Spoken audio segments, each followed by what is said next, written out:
Just got my skip shift eliminator in from, I think it's Phastek, is the proper way to pronounce it. A little over $20.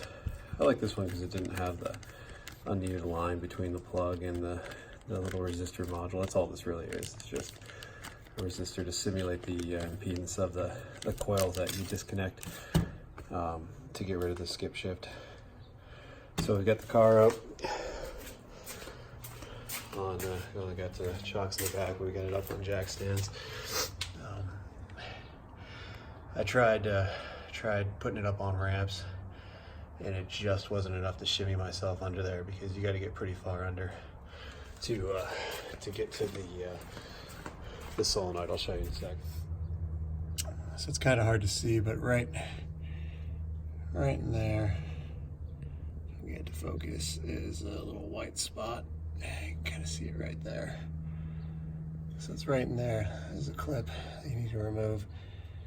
So we're gonna get a screwdriver to pop the tab. I'm gonna get a flashlight so we can actually see what the heck we're doing, and give it a go. But you need as much room as you can get under here to kind of maneuver your arms and get the best leverage you can, because I have pretty skinny hands, and there's still not a lot of room in there.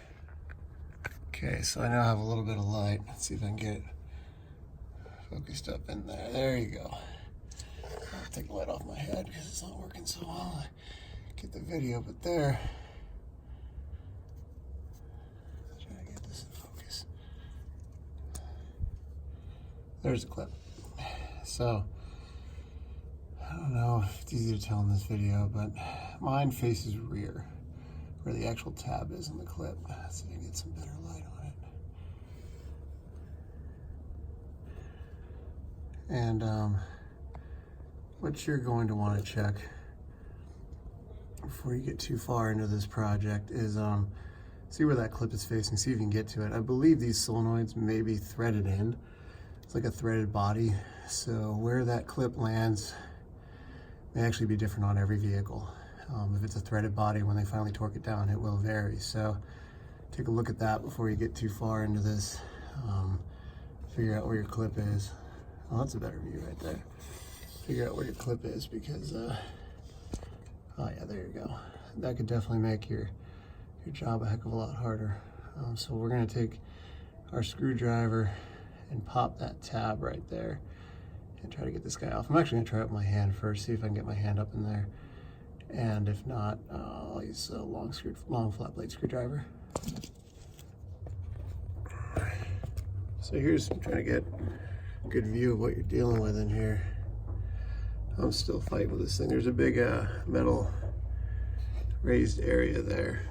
It's hard to get a view with all this stuff in the way. But there's a big metal raised area that I got to try to get my screwdriver around to get to that goofy clip in there. I'm sorry, I can't get a very good view of it. And it's definitely a challenge. I'm going to keep working at it, but the longer the screwdriver you have, the better off you are. Okay, so that was my screwdriver right there.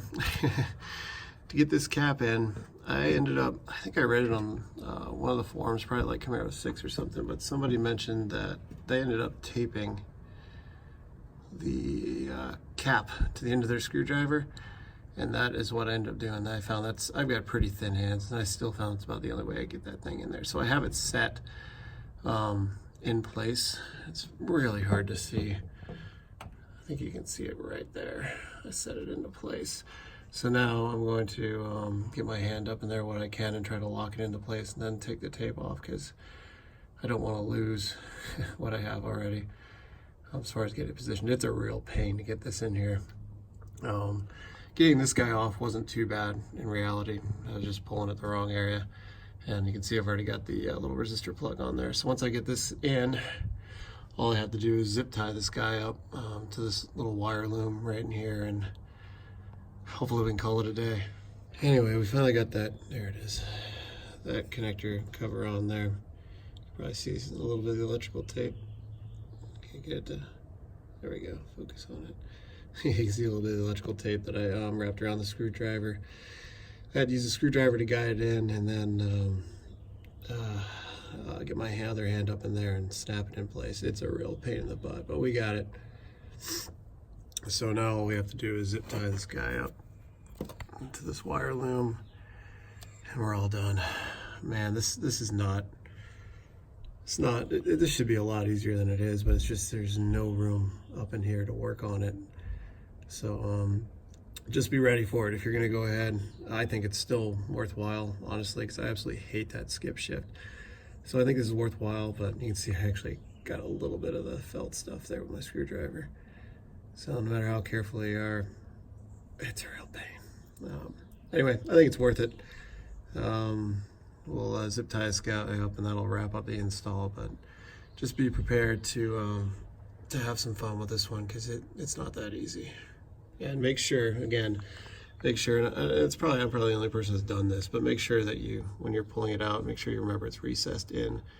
And don't try to pry up here, because you're not going to go anywhere. So we got it zip tied up. I zip tied it up to this hard line instead, because the loom, there's a lot of sharp edges on this plate, and I just didn't want to try to get cutters up there and all that. And this allowed me to bend the loom that was tied to that skip shift, clear it of anything that was abrasive, and get it tied down real nice. So this is a great place to put it, along this rubber sleeve on this hard line. And you can see I got my little helper tape off. Couldn't help myself. We're all good.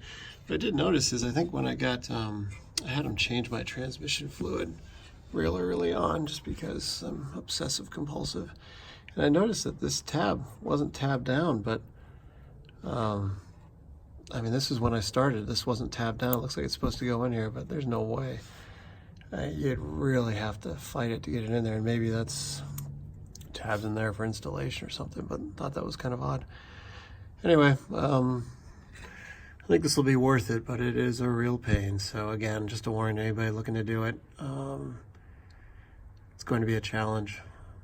I definitely think it's worth doing it on your own, though, because just based on the amount of space you have in here, I'm not sure how good of a job. You probably get a lot of stuff stabbed up in there, and I don't know.